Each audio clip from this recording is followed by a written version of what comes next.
Leader அந்த படம் மிகப்பெரிய வெற்றி அடைந்து 2வது வாரத்தை நோக்கி ஓடிக்கொண்டிருக்கிறது.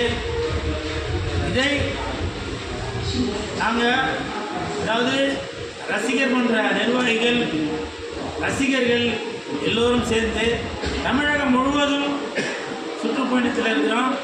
இன்று தூத்துக்குடியில் கிளியோபாட்ரா அந்த தேட்டரில் தான் தேட்டர் விசிட் பண்ணி ஆடியன்ஸோட ரெஸ்பான்ஸ் எப்படி இருக்கு அப்படின்னு பார்க்கலாம் வந்தோம்.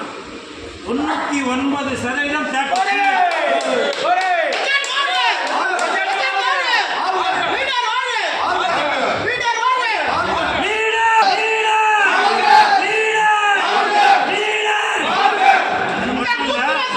இந்த 99% பார்த்தீங்கன்னாக்கா ஃபுல்லாக ஃபேமிலி ஆடியன்ஸ், அப்பா அம்மா குழந்தைகள் காலேஜுக்கு போகிறவங்க இப்படி எல்லாருமே இந்த லீடர் படத்தை ரொம்ப சந்தோஷப்பட்டு என்ஜாய் பண்ணி ஒரு சீனை கைத்தட்டி என்ஜாய் பண்ணிட்டு இருக்காங்க.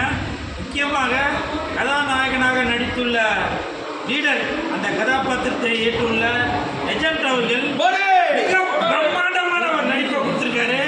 தமிழக அந்த நடிகர்களே யாருமே இந்த மாதிரி ஒரு நடிப்பை கொடுக்க முடியாது அப்படின்ற அளவுக்கு ஹாலிவுட் தரத்திற்கு நல்ல மிக பிரம்மாண்டமாக ஒரு பிளாக் பஸ்டர் படத்தை கொடுத்துருக்காங்க.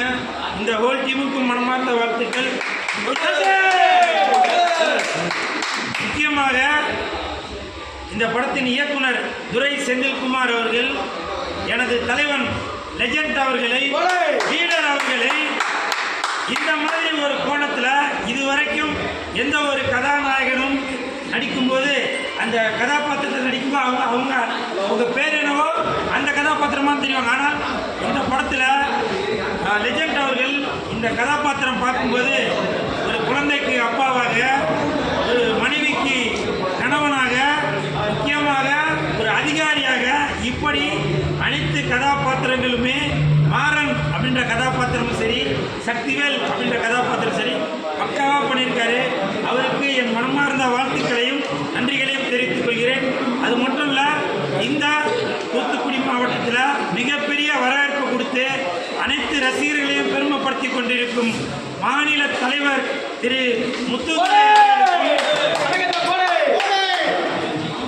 மகளிர் அணி தலைவி கலைவாணி,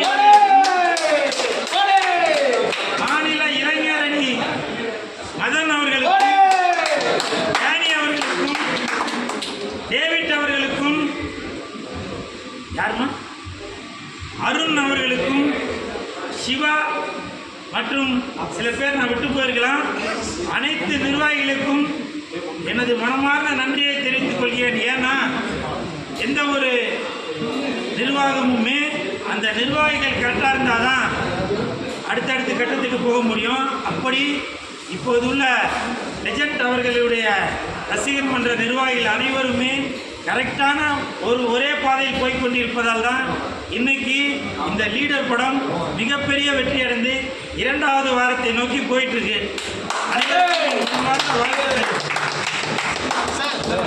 தூத்துக்குடியில இருந்து ஒரு மாநில தலைவர் கிடைச்சிருக்காங்க. அவருடைய செயல்பாடுகள் எப்படி இருக்கு உங்க பார்வையில்? எனக்கு அதை எப்படி பாக்குறீங்க? அதாவது பொதுவாகவே முத்து குளிக்கிறது அப்படின்னாலே தூத்துக்குடியை தான் சொல்லுவாங்க. அப்படி ஒரு முத்து லெஜண்டுக்கு ஒரு சொத்து இந்த முத்துத்துறை அவர்கள் தான். அதனால தான் அவர் மாநில தலைவராக இருந்து தமிழகத்தில் உள்ள அனைத்து ரசிகர்களையும் ரசிகர் மன்றங்களையும் கரெக்டாக ஒருங்கிணைச்சு போயிட்டு இருக்காரு. அதனால தான் ஜனநாயக படம் வந்து அந்த இது வெளிவந்திருக்கு. ஏன்னா திரையரங்கில் வெளிவரதுக்கு முன்னாடியே வெளிவந்திருக்கு. நீங்கள் ஒரு நடிகராக நீங்கள் எப்படி பார்க்குறீங்க சார்? அதை நான் வந்து வன்மையாக கண்டிக்கிறேன் சார், வன்மையாக கண்டிக்கிறேன். என்ன நினச்சிட்டு இருக்கீங்க? தமிழ் சினிமாவில் என்ன நினச்சிட்டு இருக்கீங்க? ஒரு படம் தயாரித்து இயக்கி நடித்து எவ்வளோ கஷ்டம் தெரியுங்களா? ஒரு சாதாரண படத்திற்கு 100 பேர்கிட்ட வேலை செய்வாங்க. ஆனால் ஜனநாயகன் என்கின்ற ஒரு படம் அவருடைய கேரியர் உச்சத்தை கேரியர் உச்சத்தையே 200 கோடி சம்பளத்தையே விட்டுட்டு கடைசி படமாக வந்துள்ள அந்த ஜனநாயகன் படத்தை இப்படி சீர்குலைச்சிருக்கீங்களா? படத்தை இன்னைக்கு நெட்டில் விட்டுருக்கீங்களா? இது நியாயமா? நீங்க செய்திருக்கிறது மிகப்பெரிய தவறு. ஜனநாயகன் படத்தை நெட்டில் நீங்க விட்டிருக்கிறது மிகப்பெரிய தவறு. அது சாதாரண தவறு இல்லை. நீங்கள் செய்திருப்பது ஒரு கற்பழிப்புக்கு சமம். அது ஒரு கற்பழிப்புக்கு சமம். யார் அந்த வேலையை செய்தாங்களோ பேரு வேலை செஞ்சிருக்காங்க அந்த ஜனநாயகன் படத்திற்கு. இப்படி ஒரு திட்டு வேலை செஞ்சிருக்கீங்க. கண்டிப்பாக அந்த குற்றவாளியை கண்டுபிடித்து ஜனநாயகன் படத்திற்கு யார் இந்த மாதிரி தீங்கு நினைச்சாங்களோ அவனை கண்டுபிடிச்சு உரிய தண்டனை கொடுக்கணும். மிக கொடூரமான தண்டனை கொடுக்கணும். நீங்க கொடுக்கிற தண்டனை இந்த தூத்துக்குடி மாவட்டத்திலிருந்து சொல்றாங்க. இப்ப சமீபத்தில் அவன பெனிக்ஸ் அவங்களுக்கு கொடுத்த தண்டனையை விட இந்த தூத்துக்குடி மாவட்டத்தில் இந்த நான் மண்ணை மிதிச்சிருக்கேன். இந்த மண்ணோட சோத்தை சாப்பிட்டுருக்கேன். என் வயிறு எரியுது. இந்த மாதிரி ஜனநாயகனுக்கு இந்த மாதிரி ஒரு வேலை செஞ்சிருக்காங்கன்னு.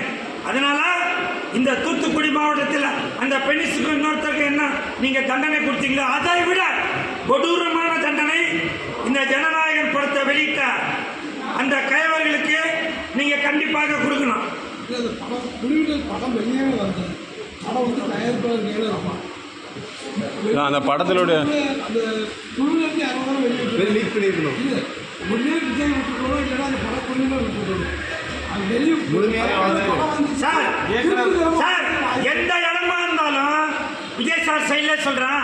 அந்த ஏரியா இந்த ஏரியா அந்த இடம் இந்த இடம் எல்லா இடத்துலையுமே ஒரு கருப்பு ஆடை இருந்துட்டு தான் இருக்கும். எல்லாருமே அமைதிப்படை சத்யராஜ் தான். எப்ப காலியாவா திண்ணையில எப்ப படுக்கலான்ற ஐடியால தான் இருப்பாங்க. அதனால உள்ளுக்குள்ள இருக்கிற ஏதோ ஒரு தீய சக்தி, ஓம் சக்தி பராசக்தி எவன்டா அந்த தீய சக்தி, அந்த தீய சக்தி பண்ணவங்க தான் அந்த கருப்பு ஆடு தான் 5க்கும் 10க்கும் ஏதோ ஒரு வேலை செஞ்சு 1000 பேர் வேலை செஞ்ச அந்த படத்தை விளையாட இப்போ வரைக்கும் லீடர் படத்தை கூட இந்த மாதிரி திட்டு நம்ம வெளியில விட முடியல. காரணம் எங்களுடைய குழுவில் இருக்கிறவங்க எல்லாரும் உத்தமர்கள். அதனால லீடரோட சொத்தை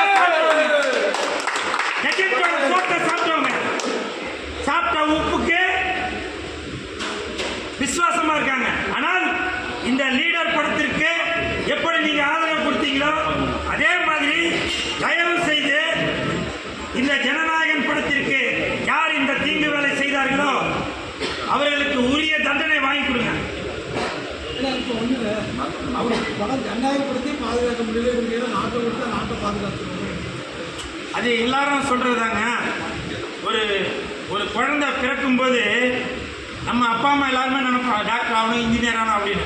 ஆனால் அந்த குழந்தை ஓரளவுக்கு வளர்ந்ததுக்கு அப்புறம் தான் அதோட ஐடியா என்ன, அது டாக்டர் ஆகலாமா, இன்ஜினியர் ஆகலாமா, கொலைகாரன் ஆகலாமா, கொள்ளக்காரன் ஆகலாமா, கற்பழிப்பு பண்ணலாமா, கள்ளக்காதல் பண்ணலாமா அப்படின்றது அதனுடைய வளர்ச்சிக்கு பிறகுதான் தெரியும். ஆனால் விஜய் சார் அவர்கள் இப்போ உள்ள சூழ்நிலை பார்க்கும்போது நீங்க சொல்றத பார்த்தாக்க நேற்று பிரச்சாரத்துக்கு போயிட்டு அவர் சைக்கிளில் வந்தது ஏதாவது சீன் போட்ட மாதிரி நீங்க சொல்றீங்க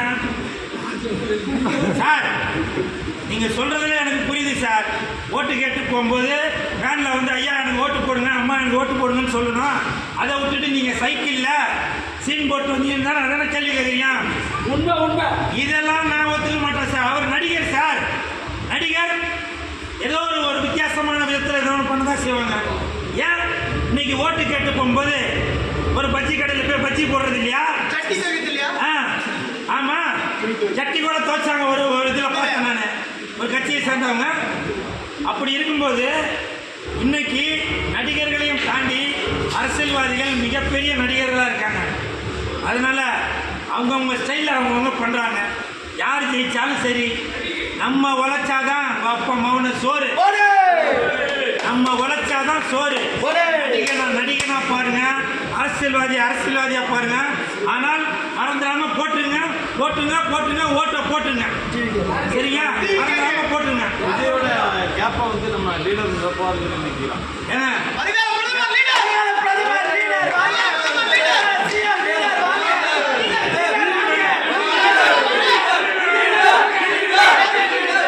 ஒரு கேள்வி கேட்கமா, எல்லாரும் முதலமைச்சர்ன்றாங்க, பிரதமர்ன்றாங்க, ஆனால் லெஜண்ட் அவர்களுக்கு அரசியலில் வரும் எண்ணமே இல்லை. ஏனென்றால் அவர் மக்களுக்கு நன்மைகள் செய்தால் மட்டும் போதும், அரசியலுக்கு வந்துதான் லெஜண்ட் அவர்கள் நன்மை செய்யணும் அப்படின்ற அவருக்கு எண்ணம் இல்லை. காரணம், அவர் 10 புரட்சி தலைவருக்கு சமமானவர், எம்ஜிஆர் அவர்களுக்கு சமமானவர். அதனாலதான் ரசிகர்கள் எல்லோரும் சேர்ந்து லெஜண்ட் அவர்களுக்கு மக்கள் நாயகன் என்று பட்டம் கொடுத்திருக்காங்கன்னு நினைக்கிறேன். அப்படி உள்ள மனிதர். ஆனால் லீடர் படத்திற்கு இந்த 2026 என்னென்ன மிகப்பெரிய விருதுகள் எல்லாம் இருக்கோ அது அப்புறம் இன்னும் எனக்கு ஒரு டவுட்டுங்க.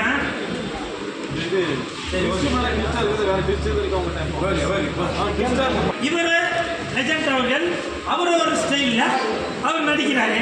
அது பார்க்குறவங்க கண்ணுக்கு இப்போ ஒருத்தர் வந்து வேகமாக நடந்தாக்க அது ரஜினி ஸ்டைல் ஆகி போயிருமா? அப்புறம் வேகமாக நடக்க அவர் உடம்புல புத்துணர்ச்சி இருக்கு, சுறுசுறுப்பு இருக்கு, அதனால வேகமாக நடக்கிறாரு. இப்போ நீங்கள் சொல்கிறத பார்த்தாக்கா சப்போஸ் இவர் வந்து ஹீரோயினுக்கு ஒரு முத்தம் கொடுத்துட்டாங்க, உடனே கமலஹாசன் முத்தம் கொடுப்பாரு, அந்த மாதிரி முத்தம் கொடுத்தாரு அப்படின்னு கேட்குறீங்களா? சார் அதில் வந்து 50 வயசுலேயே வந்திருக்கணும், 70 வயசுக்கு மேலே வரக்கூடாது அப்படின்ற ஒரு சின்ன குறியீடுகளாக இருக்குது. அது இவரை பற்றி குறியீடாக இருக்குன்னு சொல்லி ரஜினி ரசிகர்கள் இருக்காங்க. அதை பற்றி தான் அப்படிலாம் இல்லைங்க. திறமை உள்ளவர் யாராக இருந்தாலும் வெளியில் வந்துட்டு தான் இருப்பாங்க. 2026 லீடர் வெளியில் வந்து மிகப்பெரிய வெற்றி அடைஞ்சிருச்சு. அதனால் வைத்தறிச்சல்ல 1000 பேர் 1000 சொல்ல தான் சொல்லுவாங்க. 2026 நீங்கள் வேணால் பாருங்கள், லீடர் லெஜண்ட் அவர்கள் மிகப்பெரிய அந்தஸ்துக்கு இப்போ ஒரு மிகப்பெரிய அந்தஸ்து ரசிகர்கள் மனசில் எல்லாமே நல்லது நடக்கிறது.